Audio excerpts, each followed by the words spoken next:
আচ্ছা, শেষ পর্যন্ত যদি বাংলাদেশ টি-20 বিশ্বকাপে খেলতে না যায়, তাহলে কি আইসিসির পক্ষ থেকে কোনো শাস্তি আসতে পারে?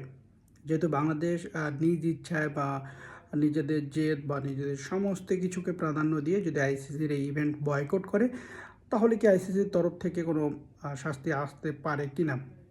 আমি যতটুকু জেনেছি বা যতটুকু আসলে জানা যায় যে আইসিসির ইভেন্টে যদি কোনো দেশ ইচ্ছাকৃতভাবে অংশগ্রহণ না নেয় যোগ্যতা থাকা সত্ত্বেও, তাহলে আইসিসির তরফ থেকে বেশ কিছু শাস্তি আসতে পারে। অনেকগুলো শাস্তির মধ্যেও দুই একটা আসতে পারে। যেমন প্রথম যে শাস্তি সেটা হচ্ছে সেই দেশের বোর্ডকে আর্থিকভাবে জরিমানা করা হয়। দ্বিতীয় একটা হতে পারে যে সে দেশের যে র্যাঙ্কিং রয়েছে সেই র্যাঙ্কিংয়ে কিছুটা অবনতি করে দেওয়া হয়।